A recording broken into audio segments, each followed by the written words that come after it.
नमस्कार, आप देख रहे हैं कैपिटल न्यूज। मैं हूं प्रफुल्ल गिरी।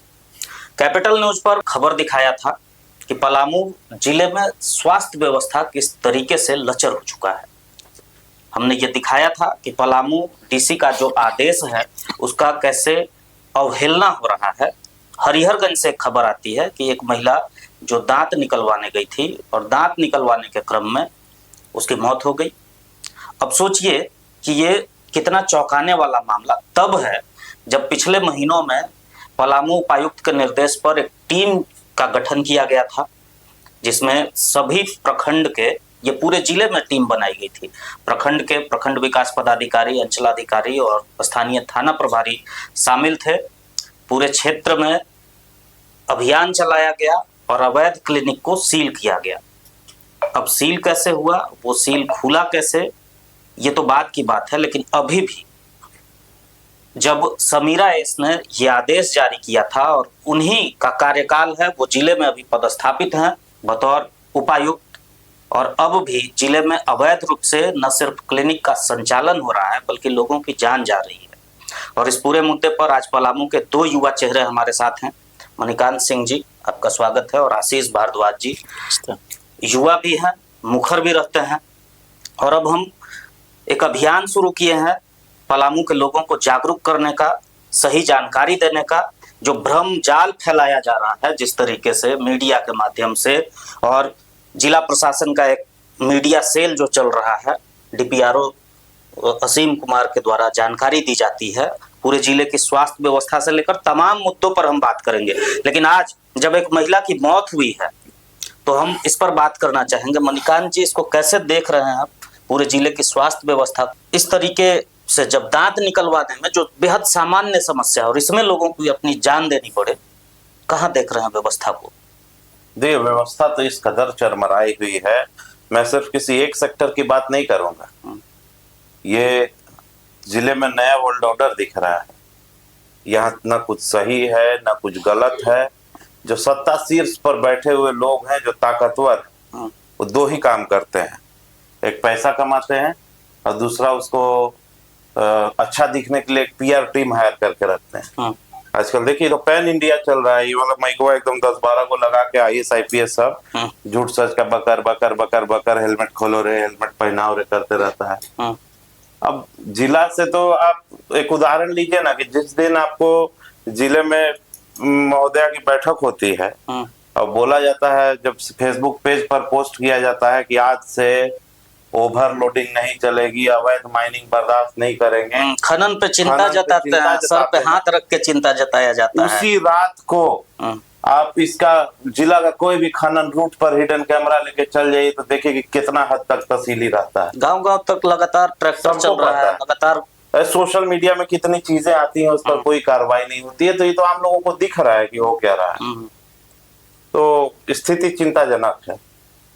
लेकिन एक आईएएस से जो उम्मीदें होनी चाहिए जिला को, और उनके साथ तमाम अधिकारी हैं।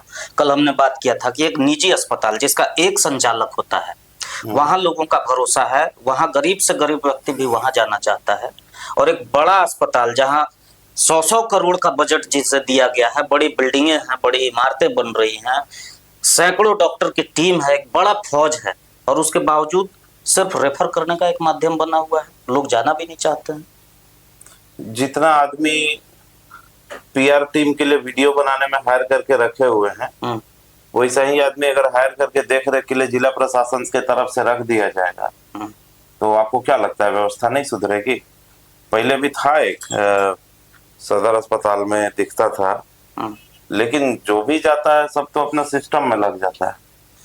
सबको बस इससे मतलब रहता है कि कितना का वाउचर कट रहा है, कितना खर्च हो रहा है, इसमें हमारा क्या स्कोप होगा। स्वास्थ्य व्यवस्था सही करने के लिए इच्छा शक्ति किसके पास है? बिल्कुल नहीं है। आशीष भारद्वाज जी भी हमारे साथ हैं। आप इसको कैसे देख रहे हैं? आप एक प्रखर वक्ता के रूप में और अच्छे राजनीतिज्ञ के रूप में भी जाने जाते हैं, लेकिन आज हम आपकी पार्टी से हटकर पूरे पलामू के परिदृश्य को दिखाना चाहते हैं, और आपके माध्यम से हम ये जानना चाहते हैं, हमारे जो दर्शक हैं, लाखों दर्शक हैं कैपिटल न्यूज के, वो आपको सुनना चाहते हैं, क्योंकि सबका परामर्श था कि आप युवा चेहरे को लाएं, क्योंकि बाकी जो यहाँ चुने हुए प्रतिनिधि हों या फिर जो अधिकारी हैं, उनके कार्यशैली पर जिस तरीके से सवाल उठ रहा है, तो लाजमी है कि युवाओं को बगावत करना होगा, युवाओं को आगे आना पड़ेगा। देखिए प्रफुल्ल जी, सबसे पहले तो मैं आपका बहुत धन्यवाद करूंगा कि आपने इस मुद्दे को बड़ी ही निडरता से और साहस पूर्वक उठाया है। पार्टी की बात आपने जहां तक करी है, यहाँ आपने दो युवाओं को बिठाया है, दोनों की हो सकती है कि वैचारिक मतभेद हो सकती है कि पार्टी लाइन अलग अलग हो, लेकिन दोनों का जो बुनियाद जुड़ाव है वो पलामू से है। हम दोनों भाई जो यहाँ बैठे हैं उसको पलामू से तो सर्वप्रथम मोहब्बत है, और पार्टी लाइन अपने जिले, अपने लोगों का सेवा करने का एक माध्यम है। पार्टी लाइन से बहुत फर्क नहीं पड़ता है जब बात घर की हो, जब बात परिवार की हो, जब बात अपनों की हो। जहां तक रही बात पलामू के स्वास्थ्य व्यवस्था की, तो मणिकांत जी ने बहुत अच्छी बात कही है इस पे कि आप सिर्फ एक विभाग पे अगर बात करेंगे तो आप बात के साथ बेईमानी होगी। किस विभाग की व्यवस्था अच्छी है ये आप बात कर लीजिए पहले। दूसरी, स्वास्थ्य व्यवस्था आपका जिला का सदर अस्पताल है, इसको इन्होंने पीएमसीएच भी बना दिया। पीएमसीएच बनाने के बाद इसकी और दुर्गति हो गई। आपने नोटिस किया है नहीं किया है नहीं पता, लेकिन मेरा हर दिन 2 राउंड वहां जाना होता है किन्हीं कारणों से। जब आप देखेंगे, आप जैसे घुसेंगे बजबजा रहा है। कैंपस में घुसिएगा तो कैंपस महकता है सर उसका। अंदर जाएंगे तो लापरवाह पदाधिकारी बैठे हुए हैं। दवा, डॉक्टर में तो ये लोग सभी ट्रेनी लोगों को रख लिया है, जो पढ़ने वाले बच्चे हैं, जो बेचारे अभी नहीं पता कौन से ईयर का एग्जाम दे रहे हैं या कौन से ईयर में पढ़ रहे हैं, उन लोगों को बिठा रखा है। आपको एक भी ऑन ड्यूटी डॉक्टर नहीं मिलेंगे, वो कहीं ना कहीं आपको प्रैक्टिस करते हुए दिखेंगे। तीसरी और जो सबसे मने हृदय विदारक बात है कि पेशेंट तड़प के मर जाएगा, सूद लेने वाला नहीं। स्वास्थ्य बहुत संवेदना भरा चीज है और स्वास्थ्य को सबसे ऊपर रखना चाहिए। आपका सदर अस्पताल है, प्रमंडलीय अस्पताल, हम इसको जिला अस्पताल नहीं कहते, क्योंकि लातेहार और गढ़वा जो दोनों जगह है वहां पलामू मेडिकल कॉलेज नहीं, तो हम तो इसको एज ए प्रमंडलीय हॉस्पिटल देखते हैं, लेकिन व्यवस्था इसका ये आपका ब्लॉक लेवल के स्वास्थ्य केंद्र का भी नहीं है।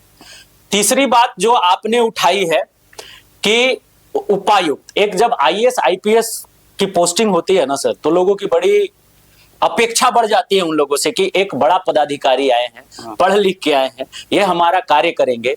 और हमारे उपायुक्त पलामू को देख के लगता है कि संजीदा प्रशासक हैं, लेकिन कार्य प्रणाली में संजीदगी दिखे तब ना।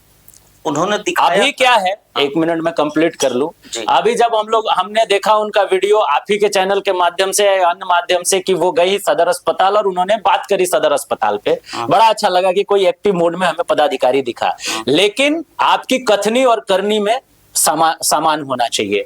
अभी आप जाकर देखिए सदर अस्पताल में, आपने जितने इंस्ट्रक्शन वहां खड़े खड़े दिया, सारे इंस्ट्रक्शनों को उसी दिन लिपापोती कर दिया गया। आप आ जाइए सदर अस्पताल के बाद बाकी अस्पतालों पर जब आएंगे तो देखिए रेड मारा गया, ऐसे लगा कि एकदम ईडी जैसा दबोच देंगे जाके। आनंद फानन में किसी कोई भागा, कोई अपना बंद किया, लेकिन कौन सी ऐसी शक्ति आपके पीछे या आपके विरुद्ध काम करती है? मैं जिला उपायुक्त महोदया से ये पूछना चाहता हूं आपके चैनल के माध्यम से कि ऐसी कौन सी शक्ति आपके पीछे काम कर रही है या आपके विरुद्ध काम कर रही है, जो आपके किए गए कार्यों को उलट देती है हर दूसरे दिन? अगर हमारे जिले की उपायुक्त, माने वो कप्तान है हमारे जिले की, अगर वो कमजोर है तो हम लोगों को बताएं, हम लोग उनको सहयोग करेंगे। अगर उनका हो सकता है कि प्रशासन में कुछ ऐसे लोग हों, उनके तंत्र में कुछ ऐसे लोग हों जो उनका सहयोग ना कर रहे हैं, तो आप पलामू के लिए हैं, आप you are serving for us, आप हमारे लिए काम कर रही हैं, and we people are ready to help you. हम पलामू का जितना युवा वर्ग है, आप कल आह्वान करिए, परसों आपके पीछे खड़े हो जाएंगे। जिस भी स्थिति से खड़ी होनी हो जाए, आपकी चीजें उतर क्यों नहीं रही हैं?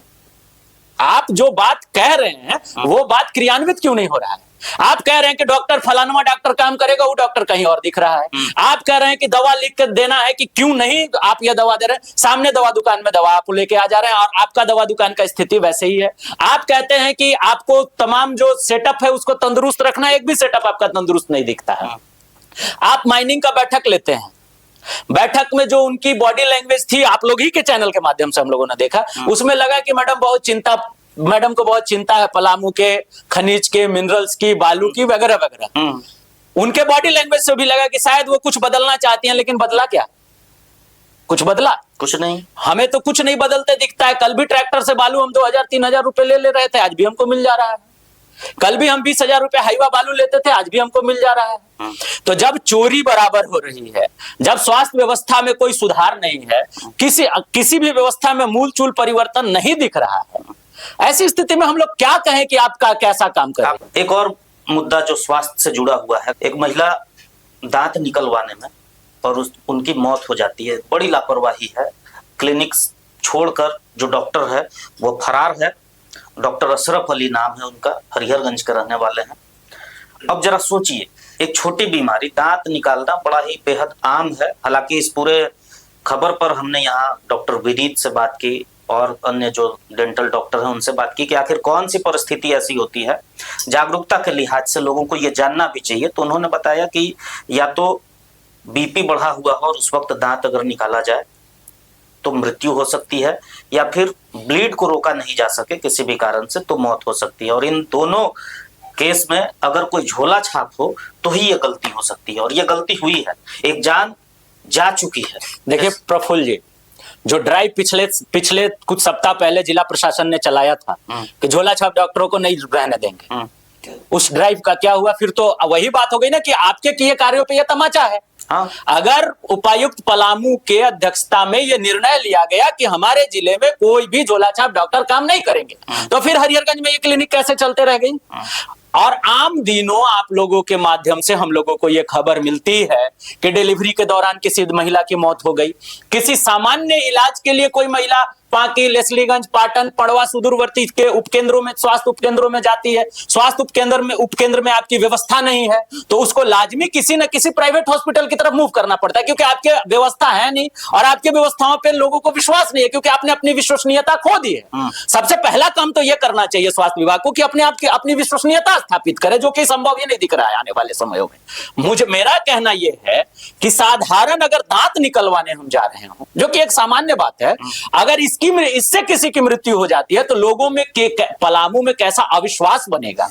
दूसरी बात, मेरा निवेदन एक और भी है, हमारे पलामू में जितने लोग इसको सुन रहे हैं उनसे, आपके चैनल के माध्यम से मैं एक निवेदन करता हूं कि आप जब भी किसी डॉक्टर के पास जाएं तो प्लीज उसका डिग्री देख के इलाज कराएं। दूसरी बात है कि कम पैसे में और दलालों के चक्कर में ना फंसें। कुछ लोग क्या है कि कम पैसे में कि यहाँ तो हमरा से बेसी लेवल जात बा, हम बगल में जाके करा ले, ये कम हुआ तो 500 में हो जाएगी। तीसरी बात है कि अगर हम पलामू से रांची इलाज करने जा रहे हैं, तो हम औरंगाबाद से हरिहरगंज आ रहे हैं, तो हम ये देख ले कि क्या हम अपने यहां से अच्छी व्यवस्था में जा रहे हैं कि नहीं, क्योंकि हम पलामू से रांची जब मूव करते हैं तो हम देखते हैं कि यहाँ पे हमारे पास एमबीबीएस है कि नहीं, हमारे इस इलाज के लिए उपयुक्त डॉक्टर है कि नहीं। अगर हम रांची जाके अपने यहाँ के भी कमजोर डॉक्टर से इलाज कर दे, झोला छाप डॉक्टर से इलाज करा ले, तो कहीं ना कहीं हमारी भी गलती है। इसलिए मैं आपके चैनल के माध्यम से उन सभी भाइयों, बहनों, माताओं से आग्रह करूंगा हाथ जोड़कर कि प्लीज इसका ध्यान रखें। किसी दलाल, किसी बिचौलिया के बहकावे में आकर यहां से वहां ना जाए। कम से कम ये तो देख ले कि डॉक्टर इलाज कौन सा कर रहा है, डॉक्टर की योग्यता क्या है, क्या वो डॉक्टर सक्षम है इलाज करने में। तीसरी बात है कि इन सब चक्रों में लोग क्यों फंसता है, क्योंकि सरकारी व्यवस्था कमजोर है। इन सब चक्रों में लोग क्यों पड़ जाता है, क्योंकि हमारा सरकारी तंत्र फेल है। हमारे यहाँ पे आप ये मान के चलिए कि पलामू में प्रफुल्ल जी 2 नंबर का काम करने वाले लोग और 2 नंबर का व्यवस्था बना देने वाले लोगों की संख्या बढ़ गई है। इनकी मिलीभगत प्रशासन में है, इसको डिनाई नहीं किया जा सकता है, क्योंकि आप कितना भी प्रयास कर ले उस 2 नंबर को 1 नंबर कराने में आप विफल हो जाएंगे। इनके डीप रूटेड है सर ये, इनको ठीक करने के लिए ऊपर से पानी गिराना पड़ेगा, पहला पायदान धोना पड़ेगा। मैं माननीय उपायुक्त महोदया से आग्रह करता हूं आपके चैनल के माध्यम से कि पलामू की स्वास्थ्य व्यवस्था, पलामू के माइनिंग की व्यवस्था, पलामू की शिक्षा व्यवस्था को अगर दुरुस्त नहीं किया गया तो हम पलामू वासी मजबूरन उनके विरुद्ध उतरेंगे, सड़कों पे लड़ाई लड़ेंगे अपनी। पलामू को ऐसे चीखने तो नहीं ना देंगे सर, पलामू को इस तरह से कराहने नहीं देंगे। हमें इसी मिट्टी में रहना। पदाधिकारी आएंगे, पदाधिकारी जाएंगे। पदाधिकारियों का मैक्सिमम कार्य अवधि 3 वर्षों का होता है। हम तो यहाँ पैदा लिए हैं, यहीं मर जाएंगे। हम क्या अपने आप से अपनी जमीर को जवाब देंगे कि हम जब पलामू रो रहा था तो हम कहाँ थे, आशीष भारद्वाज कहाँ था, मणिकांत सिंह क्या कर रहे थे। हमें भी पलामू की लड़ाई लड़नी होगी।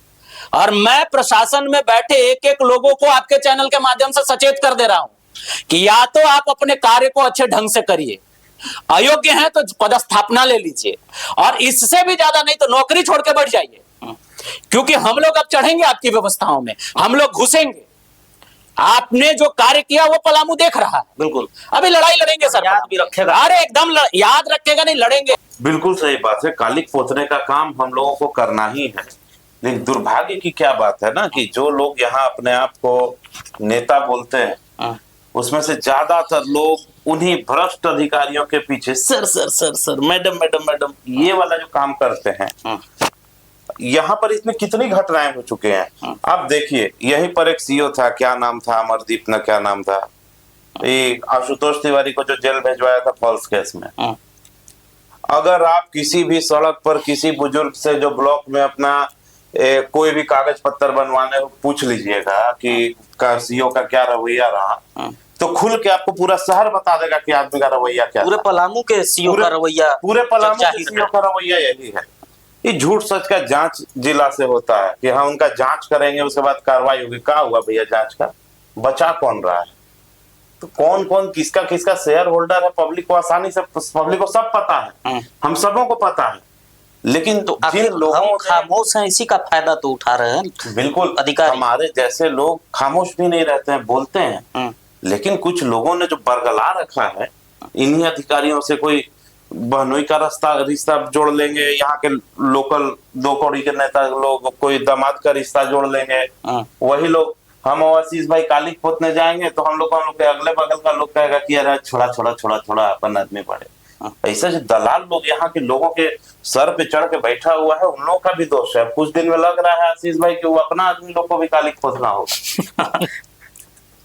एक और खबर है, 422 छात्र, क्योंकि आप छात्रों का नेतृत्व कर चुके हैं, एमके इंटर कॉलेज के 422 छात्र इंटर की परीक्षा देने से वंचित रह गए हैं। और आज भाजपा की महिला मोर्चा की प्रदेश प्रवक्ता हैं, उन्होंने राज्यपाल को एक ज्ञापन सौंपा है। वहीं से जानकारी हमें मिली है कि मामला राज्यपाल तक गया लेकिन निष्कर्ष नहीं पहुंचा। गलती छात्रों की यह है कि उन्होंने एमके इंटर कॉलेज में नामांकन लिया। अब परिस्थितियां जो बनी है कि नामांकन, जितना सीट अलॉटेड था उससे 422 अधिक छात्रों का नामांकन ले लिया गया, बाजब्ते रसीद दी गई, पैसा लिया गया, लेकिन उनका जब रजिस्ट्रेशन नहीं हो पाया और एडमिट कार्ड नहीं मिला, अब उनका 1 साल बर्बाद हो रहा है। कौन जिम्मेवार है और कैसे इन 422 छात्रों को न्याय मिलेगा? आफ्टर ऑल, जिसके हाथ में जिला का गार्जियनशिप होता है, जो लोग पीआर करते घूमते हैं, गार्जियन लोग को हर एक चीज पर नजर रखना उनकी ड्यूटी है। उनकी ड्यूटी ये नहीं है कि जिला के मालिक बन गए तो देश का कानून में आज के डेट में हुटर बजाना मना है, लेकिन घर से ऑफिस 10 कदम जाने के लिए डीसीएसपी निकलते हैं तो वहां वहां वहां हुटर बजते रहता है। ट्रैफिक में से 2 सिपाही निकल गए, हटिए हटिए हटिए का इशारा करता है। इस काम के लिए नहीं बनते हैं IAS IPS। आप जो बोल रहे हैं, आखिर उस पर निगरानी रखना किसका काम था एमके इंटर कॉलेज पर? लेकिन हम निगरानी तो दूसरे चीजों पर रखा जाता है। डीओ डीएससी इन लोग क्या कर रहे हैं? इन लोगों का तो यही काम है। जिला में जितना इंटर कॉलेज चल रहा था, सबको टाइम टू टाइम निरीक्षण सबका काहे नहीं करते हैं? क्या कुछ कट उठ पहुंचता है? काहे नहीं पहुंचता होगा इसलिए नहीं करते होंगे। कि आशीष भाई एक बात बोल रहे थे कि बहुत सारे 2 नंबर के लोगों का प्रशासन के साथ गठजोड़ बहुत अच्छा रहता है। उसको हम एक लाइन और बढ़ा के बोलेंगे कि सिर्फ 2 नंबर के लोगों का ही प्रशासन के साथ अच्छा गठजोड़ है। कोई सही आदमी जाके अपना 5 रुपया का जायज काम करवा के दिखा दे समय से, तब माने। तो जितना 3 नंबर का क्लिनिक चल रहा हो कि 2 नंबर का कॉलेज चल रहा हो, सब जिला के नजर में है, सबको सब पता रहता है, सब लोग मुख दर्शक बैठे हुए रहते हैं। शायद सोचते होंगे कि केक कटेगा तो सब में बटेगा। आशीष जी, 422 छात्र जो परीक्षा देने से वंचित रह गए हैं, आंदोलन हुआ, धरना हुआ, प्रदर्शन हुआ, सड़क जाम किया गया, राहत कुछ नहीं मिला। सारे अधिकारी जिनको देखना था, 422 छात्रों का भविष्य जुड़ा हुआ है, कैसे देख रहे हैं? देखिए, इसको लेकर के चरणबद्ध आंदोलन कई दिनों से चला। हमारे छोटे भाई बहनों ने जिनकी भविष्य बर्बाद कर दी गई, ये अपराध जिन्होंने किया, आज भी वो सभी लोग घूम रहे हैं। और जिला प्रशासन ये कह के अपना पल्ला झाड़ रहा है लगातार कि वो ज्यादा एडमिशन हो गया था। बहुत अच्छा मणिकांत जी ने एक बात कहा कि इसका गार्जियनशिप करना काम किसका था, और इसको देख एमके इंटर कॉलेज की जो बात आई है, एमके इंटर कॉलेज ने ये 422 एडमिशन पहले किया कैसे? बिल्कुल, उसने रसीद दिया, उसने तमाम चीजें की, और आज जब हमारे 422 बच्चे, हो सकता था कि वो बच्चे पलामू से डॉक्टर बन के निकलते, उसी में से कोई एक बच्चा निकलता अपने, और ये जो स्वास्थ्य व्यवस्था की कमजोरी थी इसको ठीक करने में अपना योगदान देता। ऐसे करके 422 बच्चों में अलग अलग भविष्य की हम कल्पना कर सकते हैं।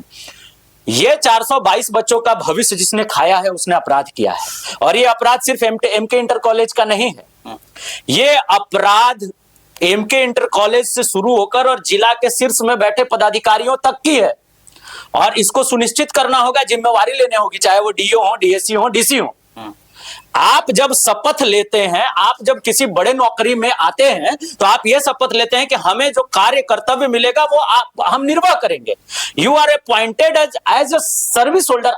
इसको आप कह सकते हैं कि आप यहां आए हैं to serve the city, to serve the district, आपको सर्विस देने। आप यहाँ के मालिक बन के बैठ जाते हैं, और मालिक बन के, साहब बन के बैठ जाते हैं, और इसमें इतना आप अंधे हो जाते हैं उस आवा भगत में।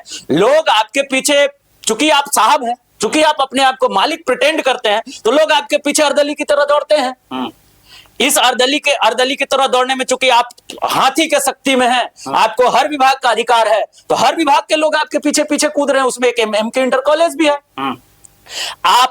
आप ये भूल चुके हैं, आप माने जिला में कार्य कर रहे सभी पदाधिकारियों को मैं ये कह रहा हूं कि आप ये भूल चुके हैं कि आप यहां पे you are serving the district, you are not the owner of the district. यहाँ के आप माई बाप नहीं है, राजा महाराजा नहीं है। आपको 3 वर्ष का अवधि दिया गया है जिला में सर्विस देने का, जिला को सर्व करने का। आपको ये काम ईमानदारी से करना चाहिए। इफ यू आर थिंकिंग कि आप पलामू के बहुत बड़े तुर्रम खां हैं, आप राजा महाराजा, तो वो नहीं है सर, ये लोकतांत्रिक व्यवस्था है। यहाँ दूसरे दिन भी ट्रांसफर होता है, लोग फेंके जाते हैं दूसरे जगह पे। मेरा हाथ जोड़ के यही निवेदन है यहाँ के डीओ से, देखिए शिक्षा और स्वास्थ्य दोनों बहुत सेंसिटिव इशू है सर, बिल्कुल, और ये मौलिक अधिकार है। अच्छा स्वास्थ्य, अच्छा शिक्षा, अगर उसको किसी को उससे वंचित किया जाता है तो वंचित करने वाला अपराधी है, उसको अपराधी की श्रेणी में रखा जाए। लेकिन सजा तो 422 छात्रों को मिल रही है। बिल्कुल मिल रही है, बिल्कुल मिल रही है। इन 422 बच्चों का दोष क्या है? इनका दोष यही है कि इन्होंने अपने नियर बाई ये कॉलेज में अपना एडमिशन कराया, अपने एक अच्छे भविष्य की चिंता करी, और इस इनके भविष्य को अंधेरे में डालने का कार्य किसने किया? एमके इंटर कॉलेज के साथ जिला के वो सभी संलिप्त पदाधिकारी जिनको एमके इंटर कॉलेज से पॉकेट पहुंचता होगा।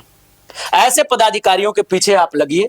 हमारी जहां आवश्यकता होगी, एक आपसे हम लोगों को उम्मीद है, पलामू वासियों को, कैपिटल न्यूज से, कि आप ऐसे लोगों के पीछे लगेंगे। हमारी जहां आपको आवश्यकता लगे, एक मजबूत चौथे स्तंभ की तरह आप काम कर रहे हैं, आप काम करिए। हमारी जहां आवश्यकता लगेगी हम अपनी शक्ति के साथ आपके बिल्कुल लोगों को, हम लोगों को जगाना होगा कि लोगों के अंदर जो परसेप्शन है ना, ये गरीबों के लिए कानून ऐसा गरीबों के साथ खिलवाड़ मजाक बना हुआ है कि आम आदमी को लगता है कि ढेकना दुबे, चिलना सिन्हा, फलनवा सिंह, यही लोग जो है सो बस पैसा कमाए होती है। या सब डकैत बैठा हुआ है बीच कचहरी में, दिन भर बैठ के वसूली कर रहा है, आम जनता से रंगदारी वसूल रहा है। इन लोग को कोई कानून पकड़ के बंद काहे नहीं कर रहा है? करना ना चाहिए। ये आम लोगों के साथ खिलवाड़ है, नया वर्ल्ड ऑर्डर इस्टेब्लिश कर रहे हैं लोग। इसको तो पलामू के लोग नहीं सहेंगे। अब अंत हो गया, पहले हल्का फुल्का होता था, अब अंत हो गया। अब हम मुखर हो चुके हैं और ये मुखरता जारी रहेगी, और पलामू के हर काले कारनामे का पर्दाफाश हम आपको दिखाएंगे। आज के लिए हम इस बातचीत को रोकेंगे, लेकिन ये बातचीत आज रुक रही है। लगातार हम पलामू जिले के जो भी मुद्दे रहेंगे उस पर हम आपसे जुड़ेंगे। आप अपनी राय भेजिए। हम लगातार, हमारे साथ जो युवा चेहरे हैं, आशीष भारद्वाज जी हैं, मणिकांत सिंह जी हैं, और इनके अलावे और कई भी ऐसे हमारे पैनल में लोग हैं जिनसे हम पलामू जिले से जुड़ी समस्याओं पर मुखर होकर बात करेंगे। और हमारे हाथ में बदलाव नहीं है, हम डिसीजन नहीं ले सकते हैं, हम बदलाव नहीं कर सकते हैं, लेकिन जो इसके दोषी हैं उस चेहरे का जरूर पर्दाफाश करेंगे, उन्हें अपराध बोध जरूर कराएंगे कि पलामू में अगर आकर पलामू के लोगों के साथ वो खेल रहे हैं, पलामू के लोगों की भावनाओं से खेल रहे हैं, तो उन्हें इस अपराध का उन्हें बोध होना चाहिए।